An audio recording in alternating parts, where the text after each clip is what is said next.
this is my thing. I've been here 40 years. I've seen it come from a single kitchen to the new expansion in 82, 84, to the 2003, then the 2020 expansion, and now this year the 2025 expansion.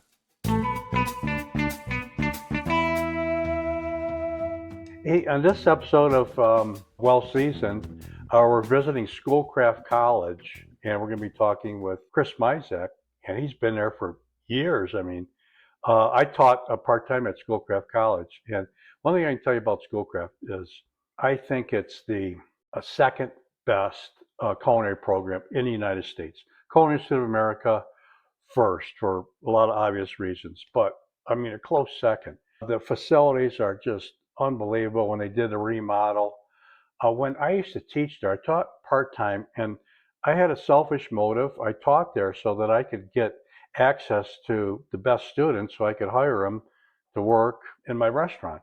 But I used to enjoy going to Schoolcraft so much because, you had 5 CMCs, Certified Master Chefs on staff, and I would go in and Dan would taste this sauce, and Gabriel B, check this out, and what everybody was doing, it was a learning experience for me. So I had a great experience at Schoolcraft College, and Chris was that glue, that the backbone of the program that held it together. And Misiak's been there 40 years, Chris. You're right what you said about he was the glue that held it together. My experience at Schoolcraft started out like yours. I was a substitute or adjunct professor when somebody went on vacation. I taught for Dan all the time. He was either in the charcuterie or hotline, and I had restaurants and so on. And then when a full-time position opened up, they wanted me to apply, and I got it. So I kept my restaurants, and I taught full-time for 28 years. And I did the same thing. I would go around to the other instructors and say, "Who's your best student?" And some of the instructors would say, "Oh, this guy's great." I said, "Well, what makes him great?" And they said, "Well, he shows up to class on time." And I said, "Well, that's like C+ for me." You know what I mean? And so that was like 30 years ago, right? And as the program evolved, you're right. It's probably the best culinary school right behind CIA. I found it teaching there is that if you're really a good teacher, you learn more by teaching than anything else. Well, I think the listeners are going to be intrigued. When I talk to students, I always talk about, everybody's going to get 4 Fs today. And they're like, "Well, what's going on?" I says, "Well, these are the 4 things that make Schoolcraft unique. The food, number 1. Mm-hmm. The faculty, number 2. Our facility that we have here. Yeah. And then lastly, something people really don't know a lot about is financially, the way that a community college is set up in Michigan. The state of Michigan and local taxes pay half of your bill, which is crazy if you think about we have these other 3 Fs in such a high level, and then it's at half price. It's a very unique situation we have here at Schoolcraft. When a student comes into Butchery Charcuterie, look at all the different kinds of equipment that are in here. We've got, a bandsaw, we've got an aging cabinet, sausage stuffing station, hot and cold smoker, mixers and things to make all the sausages, and their own coolers to help with cross-contamination problems. Look at all the computer technology. We've got, it almost looks like a drone up here. This is a HD camera that we use to do all our demonstrations at. So when a student walks in here, they're completely self-contained. The coolers, the meat, all the vegetables, all the alcohol, all the things they need, dry aging cabinets, sauces, it's all self-contained. So as opposed to having one big kitchen and everybody shares it, the concept we had was separation of competency base. And this is a great example. Obviously, a lot of these pieces would not be in a big kitchen. You wouldn't see a hot and cold smoker. So again, all individually based learning, competency based. And again, it's great for the students. They never have to leave this room. The chef instructor never has to leave. The connection between the student and the instructor is a lot tighter because they never have to leave. They're all self-contained, and very important change in the educational dynamic.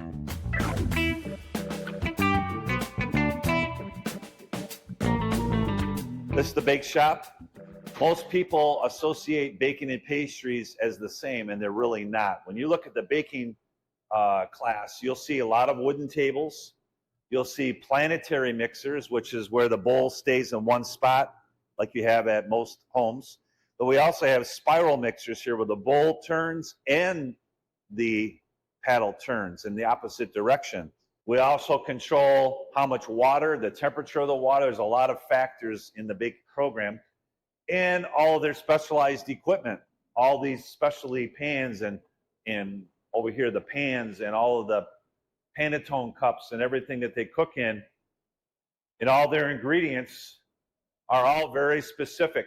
Their ovens are different. They have rotary rack ovens. They have deck ovens. They have a proofer retarder for proofing and retarding dough. They have a flatbread, or what some people would call a pizza oven. They have their dough sheeter here to make all their pie doughs. And they make all their own, believe it or not, we make our own puff dough from scratch every single day. A true culinary school. I mean, all the sausages that we were talking about in charcuterie are all made from scratch. I don't buy bacon here. I buy raw pork bellies. They make the bacon. It's a true culinary experience. Schoolcraft's a special place, and in addition to all these wonderful things internally, we've done stuff nationwide. We host the Master Chef exams here, and you think of, well, I want to be a Master Chef. I'm going to go to New York and take the test. Well, then the test isn't in New York. It's not in LA. It's not in Texas. Yeah. It's held here at Schoolcraft College, where all the Master Chef exams have been since 2017. Yeah. We fly in all the chefs and from around the country, and they come here, and you've been a part of it, and Chef Milos comes in and has a part of it, and all the other Master Chefs, and that says a lot about our program too. Yeah. That this is where it's done. Yeah. So this is where the Master Chef exams are held. This is one of our major kitchens. This is the foundation kitchen, and when this was built in 2001, the concept of it completely changed the educational dynamics nationwide. In this classroom, we changed the classroom from one area where everybody shared to competency-based learning kitchens. And so this one, since its foundations, has an individual station for each student, which means it's a huge footprint. But if I was a student here, this would be my station. I have my own refrigerators that nobody has to bother me with. I have my own star burners. I have my own oven. I have a broiler and a griddle. And then this space is duplicated 15 other times in this classroom, which is a completely new concept. And in fact, it was so new that we actually received national recognition for it. Then we built in the computer technology in addition to that. And so now we got rid of the glass mirrors, and we got technology built in, computer built in. We've got competency-based station assignments. Everything we need for foundational cookery is in this classroom. Their cooler, all their tools and equipment. When the door closes, the student never has to leave this environment. They're all self-contained. It was cutting edge 2001 when we started building it. And in fact, 8 other schools used our exact outline through our architect. At 8 other schools, that's how popular it was. So I'm part of 5 of these national championships with hot food, helping with hot food competitions, and of course the knowledgeable competitions. This is our legacy. 2 of the Master Chefs actually that have retired have left their Master Chef designations here, and we're just proud of all this. This is the connection between education, competition, student learning, and it's a great way to promote the college as well. And we're very proud of all these wins and a lot of gold medals, and Schoolcraft's very well represented nationwide. Have you seen a difference of the students coming in 40 years ago versus now? Yeah, there is a difference in the student. If you look at, even 30 or 40 years ago, they were all basically young men that would come in Right out of high school, and this would be their career choice, kind of a traditional kind of format. Then as we got into the late 80s, early 90s, the ratio of male-female students started to change. We started getting a lot more female students, and a lot of them become very successful. Mm-hmm. I mean, we had Mary Brady that was a student here, of course, and Kelly Luton, a lot, and they've made a huge impact. And then we started getting second career people that retire. I have lawyers, I have dentists, I have doctors, Firemen. firemen, Yeah. and you know, and That's when I started teaching. In '97, I started, and the class was like 80% male, 20% female. But the second career people, nurses, firemen, yeah, then they were like lawyers that still had their practice, but they said, "I just want to learn how to cook." They had no intention of ever going into a professional kitchen. right. Just want to learn how to cook. So our curriculum changed over time. Yeah, we've done numerous curriculum changes as well to address nutritional cooking, the aspect of nutrition. We built that into the program and updated that. The advancement in basic skills training, so basic fundamentals in dry heat and moist heat cookery to build a better foundation for the student, because we don't want them to just grab a recipe and say this, do this. We want them to understand, well, I'm adding this ingredient because it's dry heat cookery and this is the way it's supposed to be done. We teach the them fundamentals. Well, you know this, but the concept that was never changed here in 28 years I taught was we teach them to think like a cook. Yes. Think like a cook. Like, here's the recipe. This is a roadmap, right? And this never changed in the program. Now, the student that passed through this changed. It's like when we first started with everybody out of high school, they were just focused, blah, blah, blah. Then it changed. Then we got the really interesting, mature people that just want to learn how to cook. Like, how many times do you wash spinach? The recipe says to wash it. Okay, so you do it twice, or do you do it 3 times? You do it 4 times? And the answer is, what we teach them is you wash it till it's clean. Yeah. Because maybe it's 1 time, or maybe it's 6 times. Yeah. But we don't say wash the spinach 4 times or 3 times. That's the mentality. Yeah. In each classroom, integrate, except pastries. They had no rhyme or reason what they were teaching. Well, We have no I know idea. you're being facetious, We but had no idea when what you're- happened in that room. I mean, Buttercream Boy would come and go. We would never know. They had curtains. You never knew what was going back there. It was like the Wizard of Oz. You know, it's pulling levers, and it's really nothing. obviously you're doing chocolatier work, you have to follow it exactly the way it's written in pastries. But, you know, both of you being professionals, you know that when you go into a kitchen, you have a concept, you know how it should be done. You don't need to have a recipe in front of you. And that's what our students, we want them to be self-resilient, self-reliant. We don't want them tied down. We want them to be dynamic and forward thinkers instead of just reading stuff and assuming that's the only way it can be done. And that's been a change too. I mean, it used to be a lot of formula method stuff. Now it's more, this is the method and the foundations. Now you use that. Now do a risotto, but this time add porcini mushrooms. They shouldn't have to look at a recipe. Through here is the pastry department. And maybe you'll get a chance to go in there later, but you can see the tables are not wood. The tables are made out of potassium feldspar or granite. Some are made out of marble, but we chose granite because most of the work in a pastry shop doesn't need wood. They need a hard surface to pour fondant on for recrystallization of fondants for doing chocolate work. And so it's a completely different learning environment, not even close to what you see in the bake shop here. They have different kinds of ovens. They have different kinds of needs as far as steam jacketed kettles for making pastry creams and things. They have their own cooler freezer, no onions and garlic in that freezer or cooler, right? So it smells beautiful in there. And we also have a specialty room that is humidity and temperature controlled for doing chocolate work and for doing the work with decorating, so that, especially in the summertime when the humidity level is high, it works a lot better in that classroom. So this is the retail outlet store. And these are where the products come from the classrooms. You can see the bread back there. That's all that's filled with bread. And so the students have the opportunity to make dozens of rolls and dozens of bread for practice. And then we sell them here at cost to the community. So who's winning? The community is winning because they get this bread at cost. The students winning because they get more and more practice. And the program is winning because we get that money back to invest in the food for the following week. So it's a win-win for everybody. This is a very critical piece of the puzzle when it comes to education. So this is obviously this is the purchasing area. This is where we keep all of our par stock inventory. I mean, if you just look at our spice rack alone here, I mean, we've got whole nutmeg nuts and, juniper berries and, I mean, what kind of culinary school has, 50 whole nutmeg nuts to hand out to the students to use in curriculum? And we have sumac, and we have all the different kinds of peppers and juniper berries and herbs de Provence, and they're here all the time. It's not a specialty item. These are here 24/7. I don't have a chocolate that's less than $8 a pound. We have all the chocolate imported from France and Switzerland and South Africa. Nothing but the best. But this area here is the computer lab. And this plays an important role in culinary education. Not the testing part, but in here, the students learn how to cost out a recipe.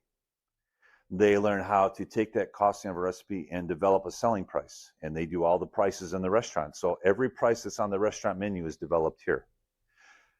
They also do nutritional analysis on these computers for the nutritional portions of the classes. This is also where they do all of their specifications and all their bidding on computers so that they have a firsthand knowledge of, well, how much does a whole salmon cost and how can it be purchased? Is it whole, head on, head off? Is it eviscerated? Is it round? Is it scaled?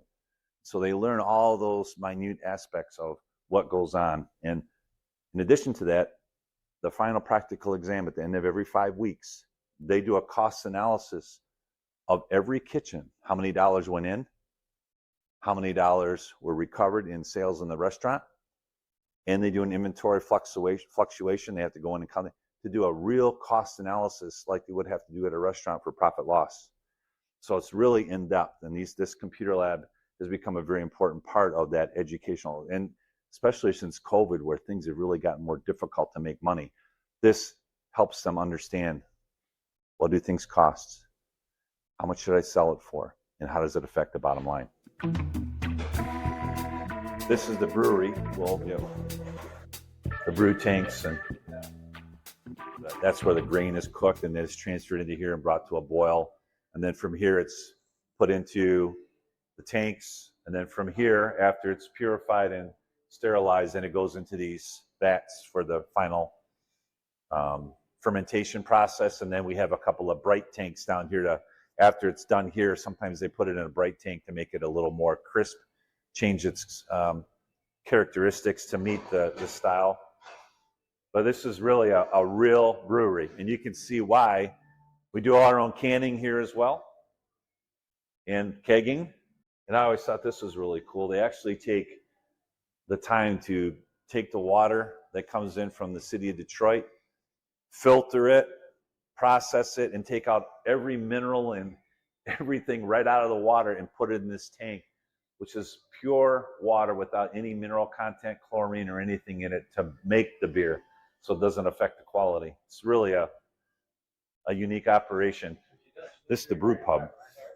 The brew pub is an extension of the culinary division. Same methodology.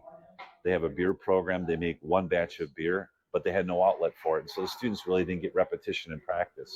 So we developed this brew pub so that now there's an outlet for the beer, which means the students can get more repetitions making it because we have an outlet for it. And then, of course, the revenue comes back into the brewery program. So again, it's the same methodology as the retail store, just with the brewery department. So this is the ice carving deck. Right now, of course, in the middle of summer, we're doing cleaning in that. We're using that as a storage area. But you can imagine the freezer, the ice blocks coming out, the students working on with these big sodium vapor lights on. It's like a soccer game back here. People pull into this parking lot with hot cocos and watch them, and they got their saws and they're carving there, and they're doing all their templating. And this is a really cool place in the winter semester when the ice carving class is going on. But I have to be careful because you see this down here, the students, they sometimes they cut more than just the ice. So I've replaced quite a few boards already from students, but it's good. It's okay. They're learning. And but again, this is something unique to Schoolcraft. Not a lot of places have a huge area like this with sodium vapor lighting and individual plugs. And we even supply the students with their own chainsaws, so they don't have to buy them. And just another wonderful thing that we do that's unique. And I can't help it. This huge building is going up outside the Culinary Arts building. What's going on? Well, we've had actually two big expansions. We have our new collaborative learning studio, which is a demonstration lab for culinary and a community service area with multiple media service outlets. The newest expansion is with Nino Salvaggio. That's crazy. And That's is a How many square foot is that place? 50,000. I thought 40, 50,000. Yeah, it's close to 50,000 by the time you add in all the dining areas and everything. For our listeners that don't know Nino Salvaggio, because I'm specifically talking to the listeners in Arkansas and Iowa. I never heard of it. Nino Salvaggio's is like a Whole Foods, only better. It's a Yeah. privately held company. It's family-run business, but they do everything they touch is high-end. The produce, the meat, fish. They have in-house butcher shop, wine shop. They've got restaurants, home meal replacement, retail cooked food to take home. Yep. It's really. They have their own bakeries. How many do they have? They have, I believe, 4. This will be number 5 5. or 4, and now this will be And 4. they're One or the other. strategically placed around Metro Detroit. Yeah, a lot of them on the east side of Detroit, but this will be the first West Coast, West side. Leo, who is, the son of Nino, came here for lunch one day, had no idea what we were all about, saw everything that was going on, and of course, we were trying to get them to be in the other lot, the southern lot, because now that there's a lot of online learning, we don't need the parking lot. It became an area that could be a potential revenue source to offset the expenses, make school less expensive for students. Right. And so he came in here and listened to all of that. And unbeknownst to us, he came the next morning on his own and walked the entire property, just him.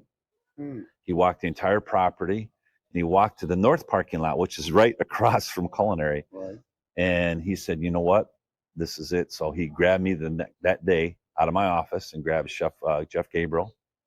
We walked out there. He said, this is where I want it to happen. And I want it to be a win-win. And so that's how it all started. The win-win is that Schoolcraft is doing a collaboration effort, educational-wise, with Nino's. It's very obvious the culinary connection. The culinary connection is we can go teach wine tasting classes, and we can pick out the bottles of wine we want to taste. They're right there. We set up an agreement to charge them to the college's account. And now I don't have to go out and try and find all these wines, and it's very convenient. That's just one example, but and of course the culinary connection with internships and and everything, but also marketing. We've got the business division in the in Schoolcraft working on doing marketing campaigns with them and helping them with marketing. And so they're going to have case study projects, and we have the supply chain management classes that are going to be co-taught over there. So it's not just culinary, but it's a new, it's very unusual that you have a business of that high end quality right next to a culinary school where we can collaborate. This is all new. And it's great for the students. So win-win. And sometimes we forget about it's a win for the community too, because now the community has this beautiful place with our students working together, but now they have this new outlet that they can come and shop at, and it's within the community, plus the taxes going in for fixing the roads. It's a big deal, but the collaboration is very unique and very special. We're looking forward to it.